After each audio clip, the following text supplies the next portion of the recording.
देखो अभी हम लोग रासायनिक खेती कर रहे हैं। कौन सी खेती? रासायनिक खेती का मतलब है कि हम रसायनों के दम पर खेती कर रहे हैं। किसी खेत में फसल बोएंगे, जैसे मेरा ये खेत है,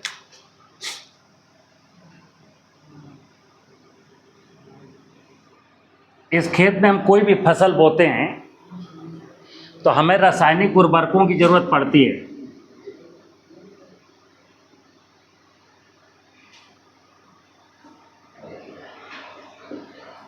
बिना रासायनिक उर्वरकों के आज खेती हम नहीं कर सकते। ये हमारे दिमाग में बिठा दिया गया है और ये सत्य भी है आज की तारीख में कि अगर हम urea, DAP, potash, zinc, sulphur, जाइम नहीं डालेंगे तो खेती नहीं होगी। ठीक है ना? तो ये तय हो गया, वैज्ञानिकों ने, टेक्नोलॉजीज़ ने, और हमने मान लिया कि बिना रसायनों के खेती नहीं हो सकती। अब देखना, जब हम यहाँ फसल बोएंगे और रासायनिक उर्वरक डालेंगे और मेरी फसल कुछ आगे बढ़ेगी तो फसलों में बीमारी भी आएंगी। तो हम बीमारी जब आएगी तो फफूंदनाशक का प्रयोग करेंगे। और हमारे दिमाग में बैठ गया है कि बिना फफूंदनाशक के बीमारी आएगी तो बिना फफूंदनाशक के खेती नहीं होगी, सब खेती बर्बाद हो जाएगी। हमारे द्वारा बोई गई इस फसल में कोई कीट आएगा, कीड़ा, तो कीटनाशक रसायन हम डालेंगे। हमारे दिमाग में बैठ गया है कि बिना कीटनाशक रसायनों की खेती नहीं होगी। जब हम फसल बोएंगे तो यहाँ कुछ खरपतवार भी उगेंगे, तो हमें अपनी मुख्य फसल को खरपतवारों से बचाना है, तो हम खरपतवार नाशी रसायन भी डालेंगे।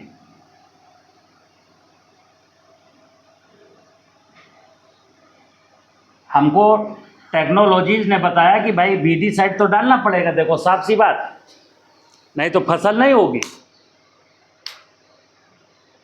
हम जब फसल बोएंगे तो हमको सिंचाई के लिए पानी भी लगाना पड़ेगा।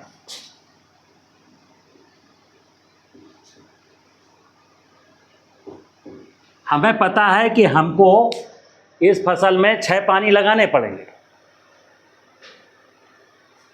आपने, और सुनिए, हमको गेहूं बोना है तो 4 बार जुताई भी करनी पड़ेगी। तो हमको कोई फसल बोनी है तो हमको 4 जुताई करनी पड़ेंगी, पानी लगाना पड़ेगा, रासायनिक उर्वरक डालने पड़ेंगे, पेस्टिसाइड डालने पड़ेंगे। मान लिया, हम सब लोगों ने मान लिया कि यही खेती है। अब इस खेती का दुष्परिणाम क्या हुआ? धरती पर इंसान हंसने आया है कि रोने? तो जब हमने ऐसा किया तो देखना, जब सिंचाई करते हैं तो क्या करते हैं? भूगर्भ जल का दोहन करते हैं। किसका? सिंचाई के लिए हमने भूगर्भ जल का दोहन किया।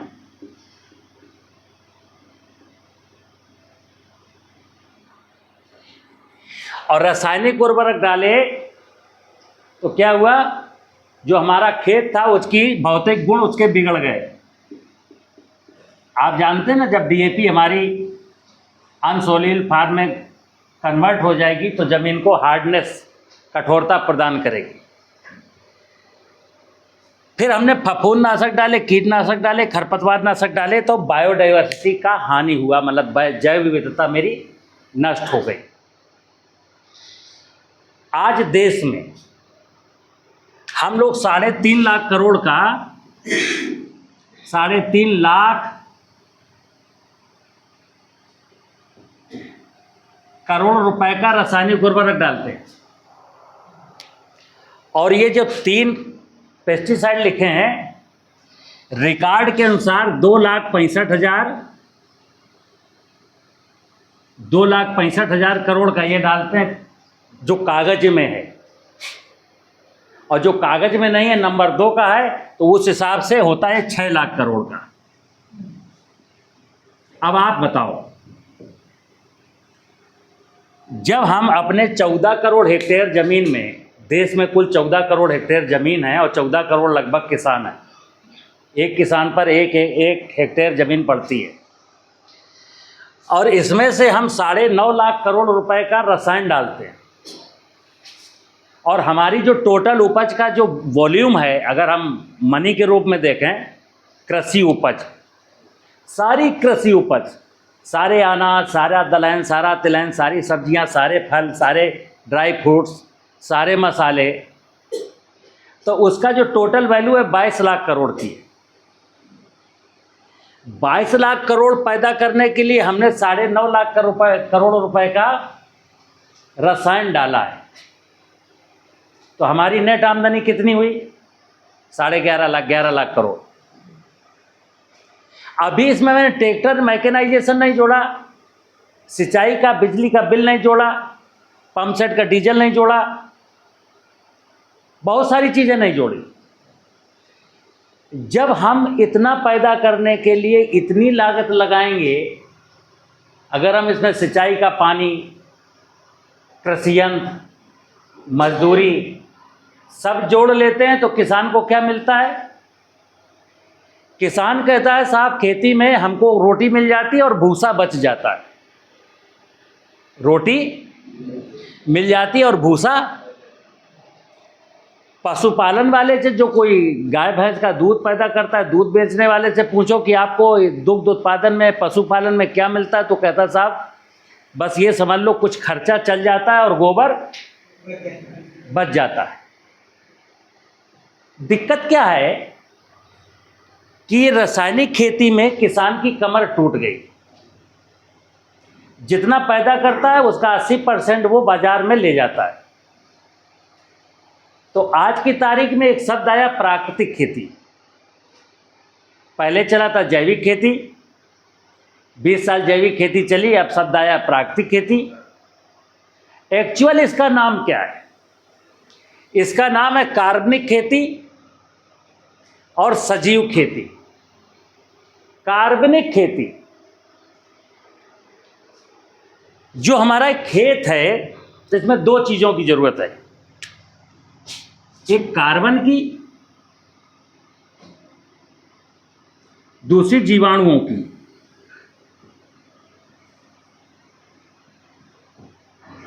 सजीव का मतलब है जीवित, सजीवता। सजीवता कैसे आएगी ज़मीन में? जब ज़मीन में केचुआ होगा, दीमक होगा, गुबरैला होगा, बहुत सारे सूक्ष्म जीव होंगे, तो ज़मीन जिंदा है। लेकिन ज़मीन जिंदा है जिन जीवों की वजह से इनका कोई भोजन है। जीव ऐसे तो अपने आप जिंदा रहे नहीं, इनका भी कोई भोजन है। तो इनका भोजन क्या है? कार्बन, कार्बनिक पदार्थ। तो अगर हमको खेती समझ में आए तो सिंपल सी बात है कि इस जमीन में हम कार्बनिक पदार्थ कितना ज़्यादा डालें जिससे यहाँ ह्यूमस बने। तो कार्बनिक पदार्थ जैसे पशुओं का मलमूत्र है, ये क्या है? कार्बनिक पदार्थ है। फसलों के अवशेष है, ये क्या है? कार्बनिक पदार्थ है। तो इस खेत में अधिक से अधिक कार्बनिक पदार्थ डालें, कार्बनिक पदार्थ।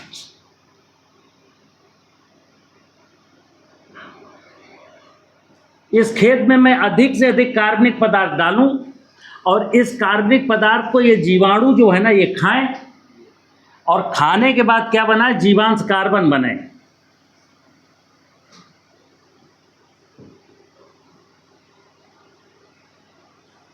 तो ये जो जीवांश है, यही फसलों का भोजन है। वेद का सूत्र है जीवे जीवहार, जीव ही जीव का भोजन है। हम सारे लोग वनस्पतियां खाते हैं, पत्ते खाएं, फल खाएं, सब्जियां खाएं, अनाज खाएं, दालें खाएं, गन्ना खाएं, गुड़ खाएं, क्या है? वनस्पतियां। तो सारे के सारे जीव, यानी आदमी भी, बकरी भी, गाय भी, भैंस भी, घोड़ा भी, हाथी भी, बहुत सारे जीव ये वनस्पतियां ही खाते हैं। और जब जीव मरता है, जब जीव मरता है, कोई भी जीव, तो उसके मरने के बाद जब वो डिकम्पोज होता है, मिट्टी में मिलता है, तो उसको कहते हैं जीवांश। तो जीव का जो वंश है वो जीवांश है। और जीवांश कौन खाएगा? वनस्पतियां खाएंगी। हमने वनस्पतियों को खाया, वनस्पतियों ने हमको खाया। लेकिन हमने वनस्पतियों का शिकार किया, वनस्पतियों ने मेरा शिकार। प्रतीक्षा की जब तुम मरोगे तब खाएंगे। हमने ये नहीं कहा कि जब तुम मरोगे तब हम खाएंगे, हमने तो जिंदा उखाड़ के खाया। ठीक है ना। तो आज का जो विषय है कार्बनिक खेती और सजीव खेती। सनातन कृषि में वेद में यही दो शब्द हैं जो सत्य हैं। बकाया तो हमारे मन मर्जी के हिसाब से मैंने नए नए टर्म लाए हैं कि सजीव खेती, कार्बनिक खेती। अब देखिए आप, ये मेरे हाथ में क्या है, सब लोग जानते हैं क्या है, क्या कहते हैं इसको, कोयला। ये कोयला किससे बना? लकड़ी को भट्टी में जब जलाया गया तो एक कोयला बन गया। ये अब इसको सरकारी भाषा में क्या कहते हैं, साइंस की भाषा में कहते हैं कार्बन है। क्या है? ये कार्बन है। मैंने यहाँ लिखा था ना कार्बन, कार्बनिक पदार्थ। ये कार्बन भट्टी में बनाया गया। ये कार्बन जब वो लकड़ी, जिस लकड़ी से कार्बन बनाया मैंने, उसी लकड़ी में जब जीवाणु थे, ये जीवाणु, वो लकड़ी भीग जाती जमीन में पड़े हुए और उसमें जीव आकर के बैठते, जीव उससे फूड मटेरियल अपना बनाते। तो अब जो बनता, क्या बनता? जीवांश कार्बन। ये कार्बन, तो खेती में कार्बन की जरूरत नहीं है। जैसे बहुत सारे लोग आजकल कहते हैं बायोचार, लकड़ियां जलाओ, कोयला बनाओ, इसको पीसो और खेत में डालो। ये अप्राकृतिक है। ये प्राकृतिक, ये अप्राकृतिक तरीका हुआ। प्राकृतिक तरीके का मतलब हुआ ये लकड़ी जो जला रहे थे आप, इसको नेचुरली प्रकृति की व्यवस्था के अनुसार इसको जीवाणु सड़ाते गलाते और फिर इससे जब कोई चीज निकलती तो निकलता जीवांश कार्बन, जिसको कई बार मैं ह्यूमस कहता हूँ। तो अब आपको खेती में क्या करना है?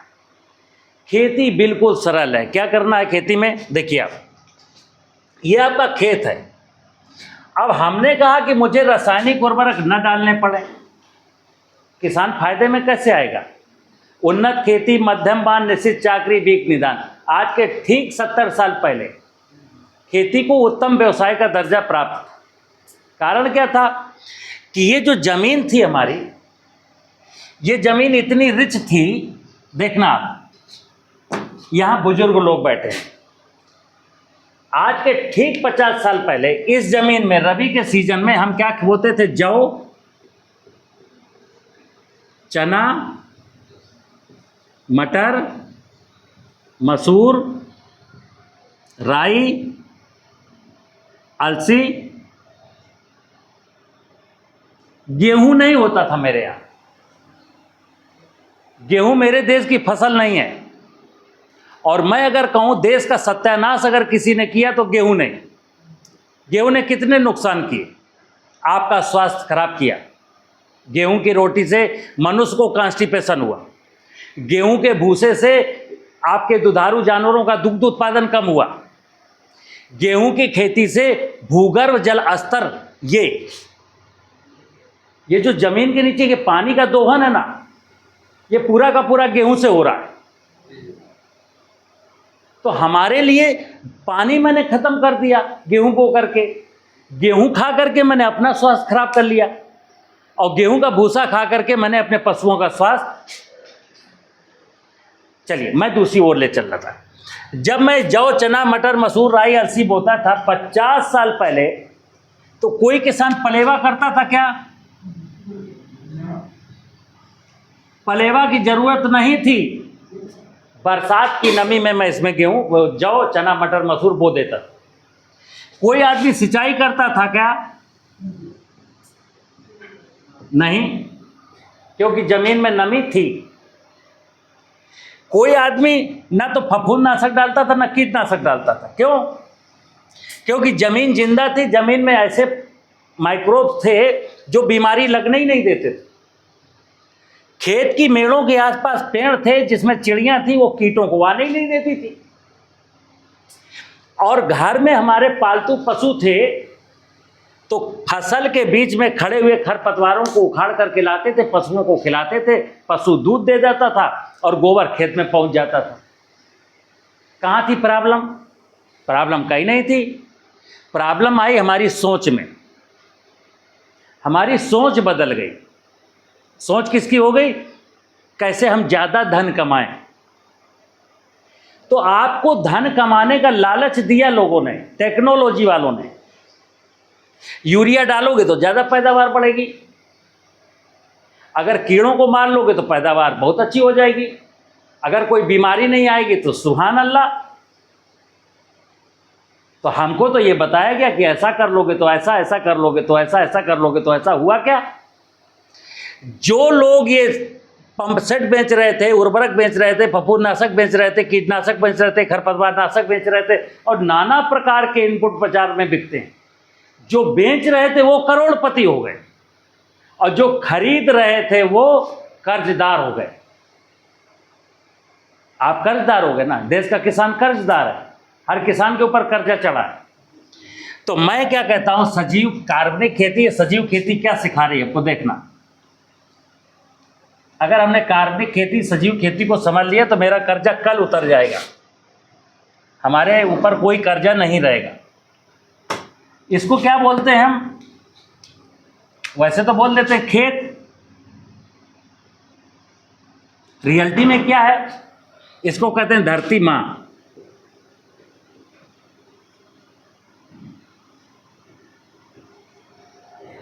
और जब धरती माँ करते हैं तो सुनना, ये जो कार्बन है, ये कार्बन की वजह से ही धरती माता जिंदा है। धरती माता दो चीजों से जिंदा है, एक यहां पर कार्बन हो और दूसरा यहां पर जीवाणु हो। सारी चीजें अपने आप चलती रहेंगी, आपको कुछ नहीं करना। चलती ही थी पहले, आज के 60 साल पहले सब अपने आप चल रहा था, क्या दिक्कत थी?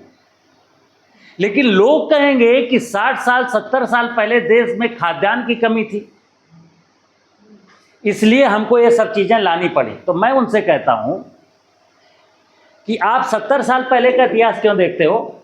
400 साल पहले का देखो, जब भारत को सोने की चिड़िया कहा जाता था, जब भारत को पुरोहित राष्ट्र कहा जाता था, जब भारत विश्व गुरु कहलाता था, जब दुनिया का 32-34% खाद्यान्न केवल भारत पैदा करता था। ठीक है ना? तो हमारी खेती में क्या बदला? तौर तरीके मैंने बदल दिए। तो तौर तरीके सुधारना है और इस चीज़ को कंसीडर करना कि यस, कार्बनिक पदार्थ हमारे किसान के जीवन में दो चीज़ें, कार्बनिक पदार्थ और खेत में सूक्ष्म जीवाणु।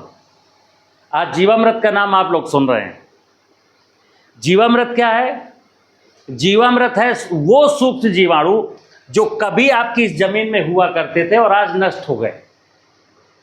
अब आपको ऐसे बताता हूं, हम एक चीज अक्सर कहते हैं, परमात्मा ने आपको आंख दिया है काहे के लिए? देखने के लिए। दिमाग दिया काहे के लिए? सोचने विचारने के लिए। अपनी आंखों से कुछ घटनाक्रम को देखो। जैसे एक घटना मैंने बताई आपको कि आज के 50 साल पहले आप चना मटर मसूर बो लेते थे, पानी की पलेवा की जरूरत नहीं थी, और आज आप देख रहे हो कि आज पलेवा की भी जरूरत है, एक सिंचाई की भी जरूरत है।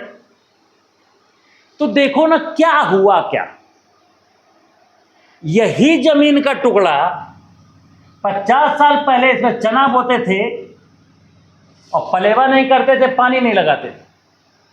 आज इसमें चना बोते हैं, पलेवा करनी पड़ती, पानी लगाना पड़ता है। तो देखो ना क्या हुआ। तो सीधी सीधी बात है कि जमीन की ये जो धरती माता है हमारी, धरती माता की हैसियत में कुछ गिरावट। धरती माता में अब वो दम कैसे नहीं बची? क्योंकि हम लोगों ने पिछले हरित क्रांति के बाद धरती माता को कंसीडर किया ही नहीं। आपको कहीं एक आवाज सुनाई देती खेती के नाम पर जमीन धरती माता की कोई बात करता हो देश भर में? उन्नतशील बीज, संतुलित उर्वरक, पेस्टिसाइड, ड्रोन, ये वो, नाइट्रोजन गोलक, पोटास गोलक, जिंक गोलक, यानी कि जो पढ़ा लिखा समाज है वो व्यावसायिक हो गया, किसान को कुछ बेचना चाहता है कि हमसे ये ले लो, हमसे ये ले लो। हमसे ये ले लो, ये लोगे तो तुम्हारा इतना भला होगा। और हकीकत में क्या है, किसान का भला नहीं होगा, भला उसका होगा जो बेच रहा है आपको कुछ। किसान तो बर्बाद होना है, ठीक है ना। तो कार्बनिक खेती और सजीव खेती को समझना है। अब हमने कहा कि कार्बन आपको दिखाया कि इसमें कार्बन बढ़ाना, जैसे अभी आप मिट्टी की जांच कराते हो तो जीवांश कार्बन निकलता है 0.3%। आप मिट्टी की जांच कराए होगे कभी, जीवांश कार्बन इतना ही आपके खेत में 0. किसी खेत में तो 0.2 हो गया। अब समझिए इस जमीन में 1% से अधिक ये कार्बन और ये जीव हैं और ये कार्बन है। 1% से ज़्यादा होना चाहिए, और है कितना, 70% कम हो गया। जैसे हमारे शरीर में हीमोग्लोबिन है 16 यूनिट होना चाहिए और घट करके 12 यूनिट रह गया, फिर डॉक्टर आपका इलाज नहीं करता, कह रहा पहले हीमोग्लोबिन बढ़ने दो फिर देखेंगे। जैसे या मेरे शरीर में ब्लड कम हो जाए 4.5 लीटर, जैसे मेरे शरीर में 4.5 लीटर ब्लड है, अगर एक्सीडेंट हो जाए 1 लीटर भी खून निकल जाए तो मुझे एम्बुलेंस की ज़रूरत, मैं अस्पताल नहीं जा सकता, मैं खड़ा नहीं हो सकता। जमीन, धरती माता का हीमोग्लोबिन, धरती माता का ब्लड आपने कितना कम कर दिया, बाप रे बाप, 70% खून या हीमोग्लोबिन उसका हम लोग पी गए 70 सालों में। कार्बनिक खेती, सजीव खेती का मतलब है, या आपकी खुशहाली का मतलब ये आपकी लागत बिल्कुल बंद हो जाए तो क्या करना है, यहाँ पर ह्यूमस की मात्रा, कार्बनिक पदार्थ की मात्रा, जीवाणुओं की मात्रा इतनी अधिक कर दो कि मेरे खेत में ह्यूमस की मात्रा 1% से ज़्यादा हो जाए। तो क्या होता है देखना, जैसे अभी आपका ज़मीन में इतनी मात्रा है, इसीलिए सिंचाई देनी पड़ती, इसीलिए पलेवा करनी पड़ती। और जब आप 60 साल पहले की बात मैं कर रहा हूं, तब यहाँ पर 0.6% होता था ये कार्बनिक पदार्थ या ह्यूमस या जीवांश कार्बन। तभी पलेवा की जरूरत नहीं थी, तभी सिंचाई के पानी की जरूरत नहीं थी। क्यों? ये कार्बन जमीन की वाटर होल्डिंग कैपेसिटी को बढ़ाता है। जहां कार्बन होता है वहां पानी होना ही होना है। और अगर ये बढ़कर के 1% हो जाए तो आप गेहूं को बिना पलेवा के बो लेना, बिना सिंचाई के काट लेना। गेहूं तक की क्रॉप बिना पानी के बोई जाएगी और बिना पानी के काटी जाएगी। क्यों? किसी भी फसल को पानी की जरूरत नहीं है, नमी की जरूरत है। और नमी का पूरा दारोमदार कार्बन के ऊपर डिपेंड करता है। जहां कार्बन होगा वहां नमी होनी ही होनी है। जैसे मैंने कहा ये कोयला है, इस कोयले का वजन ज़्यादा 200 ग्राम है, लेकिन अगर मैं इसको पानी में डाल दूं 1 घंटे के लिए तो कोयला अपने आप में ये 600 ग्राम का हो जाएगा। 200 ग्राम कोयला 600 ग्राम पानी को होल्ड करता है। तो अगर इस खेत में हमारी जीवांश कार्बन की मात्रा 1% हो जाएगी तो 1% का मतलब है 200 कुंटल। हमारी 1 हेक्टेयर, जो 1 हेक्टेयर जमीन होती है उसका मिट्टी का वजन, 1 हेक्टेयर की 6 इंच की मिट्टी का वजन होता है 20,000 कुंटल। 20,000 और 1% का मतलब है 2 जीरो हटा दो तो 200 कुंटल कार्बन, कार्बनिक पदार्थ, ह्यूमस। 200 कुंटल ह्यूमस जिस दिन इस जमीन में हो जाएगा, रासायनिक उर्वरकों का काम खत्म, कोई जरूरत नहीं हमको, सिंचाई का काम खत्म। अब ये जो सजीव, मैंने कहा जीवाणु, नाना प्रकार के लाभदायक जीवाणु जमीन में है। तो जो फसलों में बीमारियां आती हैं, 70-80% बीमारियां जमीन से जन्म लेती हैं। अगर यहां पर नाना प्रकार के सूक्ष्म जीव मेरी जमीन में जिंदा हैं तो फसल में जो रोग फैलाने वाले कारक है ना, पैथोजिन है, वो उनको वहीं कंट्रोल कर लेते हैं। तो फफूंद नाशक का काम खत्म। अगर मैंने अपने खेत की मेड़ों पर पेड़ लगा लिए अच्छे से और पक्षी आ गए, किसी किसान के 1 हेक्टेयर खेत में अगर 50 चिड़ियों का ठिकाना हो गया, तो चिड़ियों के लिए जो पेड़ होंगे जैसे पीपल का, बरगद का, पाकड़ का, महुए का, जामुन का, नीम का, अपने लिए आप आंवला, करौंदा, नींबू और कटहल लगाओ, लेकिन चिड़ियों के लिए भी लगाओ। क्योंकि आम तो आप तोड़ लोगे, अमरूद तो आप तोड़ लोगे, चिड़ियों को क्या मिलेगा? लेकिन पीपल का जो फल है, महुए का जो फल है, जो पाकड़ का फल है, वो आप नहीं तोड़ोगे, वो पक्षियों के लिए। अगर आपके खेत में 2-3 महुए के, जामुन के, नीम के ऐसे पेड़ आ गए और चिड़ियाँ आ गई, तो जो कीड़ा लगता है फसल में, चिड़ियाँ उसको कंट्रोल कर लेंगी, कीटनाशक का काम खत्म। और अगर आपने अपने घर में गाय, बैल, भैंस पाल लिया, तो आपके मटर में भतुआ था, आपके सरसों में कोई खरपतवार था, गेहूं में गेहूं का मामा था, तो आप जाएंगे उखाड़ के लाएंगे, पशु का चारा हो गया। तो खरपतवार वरदान हो गया, पशुओं का चारा बन गया। आप उखाड़ के लाते हो, पशु को खिलाते हो, पशु दूध देता है, गोबर वापस चला जाता है खेत में, खरपतवार न इसका काम, सारी चीज़ें खत्म हो गई। केवल हमने दिमाग लगाया अपना थोड़ा सा कि हाँ, इस काम में हमको क्या करना है। जैसे मैं अक्सर कहता हूँ, खेती में, फसल उत्पादन में निवेश, कौन सा निवेश चाहिए हमको? फर्टिलाइजर नहीं चाहिए, पेस्टिसाइड नहीं चाहिए, पानी नहीं चाहिए, कोई निवेश नहीं चाहिए। हमको निवेश लगाना है दिमाग का, और निवेश लगाना है श्रम का। मेहनत करनी है और दिमाग लगाना है, खेती बिल्कुल बिना लागत के हो जानी है। अगर मैं चूक गया, खेत की मेड़, काम कितने करने हैं? अब किसी आदमी ने मान लो एक कार्बनिक पदार्थ इस खेत में डाला 200 कुंटल, और खेत की मेड़ नहीं है, खेत में थोड़ा सा ढाल है, तो गोबर की खाद कब डालता है आदमी? अप्रैल में, मई में, जून में। 28 जून को तेज पानी गिरा, खेत में थोड़ा सा स्लोप था, मेड़ थी नहीं, स्लोप इधर को जा रहा था, तो वो जो डाल के आए थे ना, वो जब बह करके ताल तलैया में, नदी नाले में, आप कह रहे हो मैंने तो गोबर की खाद डाली थी साहब। क्या होता है गोबर की खाद? वो तो बह गई साहब। तो पहला सूत्र है कि खेत की मेड़ बनानी पड़ेगी, खेत की मेड़ बनानी ही पड़ेगी, जिस किसान को अपने कर्जे से मुक्ति पानी हो। कारण क्या है? रहीमन पानी राखिए, बिन पानी सब सूर, पानी मिले ना उबरे मोती मानस चूर। और पानी का स्रोत क्या है? वर्षा। बरसात में जब 3 महीने, 2.5 महीने लगातार ब्रह्मा जी अपने कमंडल से जल बरसा रहे थे, तब आप घर में सो रहे थे, खेत का पानी बरस रहा था और बह करके बाहर जा रहा था, और आप सो रहे थे। बारिश का पानी खेत की मेड़ बना के, वर्षा का पानी हमें रोकना ही रोकना है, अगर सिंचाई की जरूरत नहीं है तो। और नाइट्रोजन की मात्रा खेत में बढ़ानी है तो, क्योंकि एटमॉस्फेयर में 78% नाइट्रोजन है, पानी के माध्यम से ज़मीन में गिरती है लेकिन बह जाती है। अगर आपकी खेत की मेड़ बना करके रोक लिया है, तो नाइट्रोजन की बहुत कुछ क्षतिपूर्ति तो आपका वर्षा का पानी कर देगा।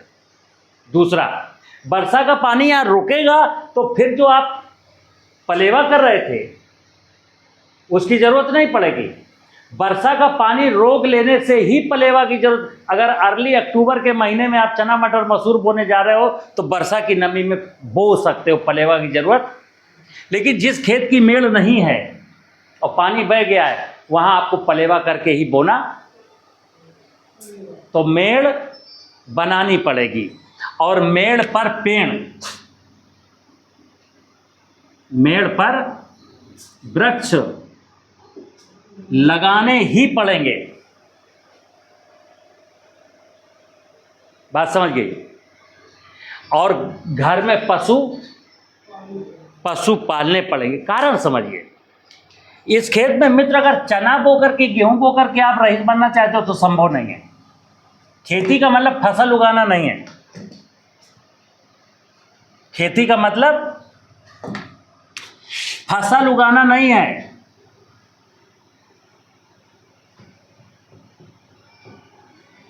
खेती का मतलब होता है, देखिए आप, खेती का मतलब है फसल, वानिकी,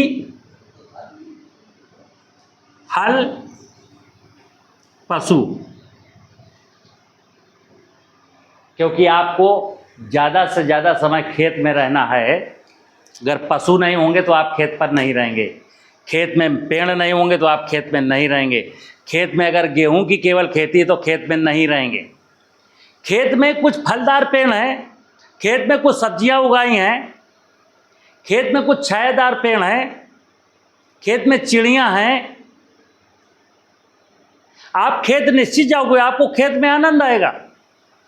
और खेत की मेड़ नहीं है, पेड़ नहीं है, और फसल कट चुकी है, मैं किसी से कहूँ खेत जाओ तो खेत नहीं जाएगा, क्या करेगा वहाँ जा कर के? कुछ तो है नहीं। तो खेत में कुछ करिए तब खेत जाने का मौका मिले, और जितने बार आप खेत जाओगे उतना ही प्रॉफिट होगा। खेत कम जाओगे प्रॉफिट घटेगा। तो अभी क्या हो रहा है, अभी खेत कम जाते हैं क्योंकि इस फसल में चना बोया था, उस फसल में उर्द बोया था। उर्द काट लिया, आप खेत क्यों जाओगे? चना काट लिया, आप खेत क्यों जाओगे? लेकिन अगर खेत में मेरे पास और भी आयाम हैं, मेरे पास 4 गायें हैं, मेरे पास 4 भैंसियाँ हैं, मेरे पास 10 बकरियाँ हैं, तो आप निश्चित बकरियों का चारा लेने जाओगे या बकरियों को खेत चराने जाओगे। जाओगे कि नहीं जाओगे? अगर खेत में इस समय आंवला आ रहा है तो आप आंवला देखने जाओगे। अगर खेत में कुछ सब्जियां बो रखी हैं तो आप सब्जी को देखने जाओगे, सब्जी लेने जाओगे। भाई कोई किसी के बनिया की दुकान में जितना माल होगा उतना ही तो ज़्यादा बिक्री होगी। आपने क्या किया? पेड़ खत्म, मेड़ खत्म, सब्जी खत्म, पशु खत्म, क्या बचा? केवल गेहूं बचा। तो गेहूं में क्या मिला आपको? इसीलिए मित्र, और जो गेहूं मिला उसके लिए सिंचाई करी थी, उर्वरक डाले थे, खरपतवारनाशी डाले थे, उसके लिए ये किया था, तो उसमें सारा पैसा आपका। तो कार्बनिक खेती या सजीव खेती। कार्बनिक खेती का मतलब आपके खेत में कार्बन की मात्रा ज़्यादा हो। कैसे होगी? कार्बनिक पदार्थ डालने, कूड़ा करकट मल मूत्र फसलों के अवशेष जलाने नहीं, फेंकने नहीं, बेचने नहीं। इधर क्या होता है, इधर सरकार आपको कहती है जो फसल अवशेष आप बेच सकते हो बेच दो, 80 रुपये कुंटल। जैसे पराली बेची जा रही ना, 80 रुपया कुंटल। मैं कहता हूँ यार, इंडस्ट्री को इतना मोहब्बत हो गई, इंडस्ट्री से, खेती से मोहब्बत। खेती अपने आप में एक बहुत बड़ा उद्योग है, और खेती का रॉ मटेरियल है कार्बनिक पदार्थ। खेती का रॉ मटेरियल क्या है? एक बहुत बड़ी फैक्ट्री है, बहुत बड़ी इंडस्ट्री है। खेती से बड़ी कोई इंडस्ट्री नहीं है। और इसका जो कच्चा माल है वो कार्बनिक पदार्थ है, और कार्बनिक पदार्थ से जो भोजन बनाने वाली प्रक्रिया है वो जीवाणु हैं, सूक्ष्म जीव हैं। 2 ही चीज़ें आपको डालनी है। यहाँ मैं अगले क्लास में आपको जीवामृत की बात बताऊंगा, और जीवामृत यहाँ से निःशुल्क मिलता है सबको। आप 2-2 लीटर हर व्यक्ति जीवामृत ले जाए और अपने घर में बनाए और अपनी ज़मीन में डाले। आप कहते हो बिना डीएपी की खेती नहीं होगी, और इस साल डीएपी की अभी थोड़ी सी शॉर्टेज है, देख लेना। लाइन लगेगी, पुलिस लगेगी, डंडा चलेगा, ब्लैक में मिलेगी। मैं कहता हूँ डीएपी की जरूरत ही नहीं, जीवामृत डाल लो। क्यों? आपके खेत में इतना फास्फेट पड़ा हुआ है घुलनशील, ढेर सारा कुंटलों, किसी किसी के खेत में 10-10 कुंटल फास्फेट डीएपी रखी हुई है अघुलनशील। उसको घुलनशील कौन बनाएगा? सूक्ष्म जीवाणु। अगर सूक्ष्म जीवाणु मारते रहोगे पेस्टिसाइड डाल के तो ठीक है, वो पड़ा रहेगा, डीएपी ला के डालते रहो। तो जीवामृत, अगर ये सजीव खेती को जीवाणुओं की क्रिया बात, जीवाणुओं का विज्ञान समझ जाएंगे तो डीएपी का, पोटास का, जिंक का, सल्फर का किसी तत्व की जरूरत नहीं। लेकिन नत्रजन की जरूरत है। नत्रजन जब तक ये कार्बन नहीं बढ़ेगा आपके खेत में, ये कार्बन जो आपको दिखाया, कार्बनिक पदार्थ नहीं बढ़ेगा तो आपको यूरिया की जरूरत पड़ेगी। लेकिन जब कार्बनिक पदार्थ भी आपने इसमें ऐड कर दिया, आपको यूरिया की भी जरूरत नहीं पड़ेगी। तो खेती बिना लागत के होती थी, बिना लागत के हो सकती है। बस हमको दिमाग क्या लगाना है? अपना दिमाग लगाना है, दूसरे के दिमाग से नहीं चलना। जब तक आप लोग दूसरों के दिमाग से खेती करोगे तो बाजार आधारित खेती में दुनिया चाहती है कि हमसे कुछ खरीदे, हम कुछ बेचें, हम करोड़पति बने, ये मरता हो तो कल मर जाए। आपकी चिंता किसको है? बोलो आप। और आपकी चिंता कोई क्यों करे जब आपको खुद ही की चिंता नहीं है? कोई क्यों करेगा?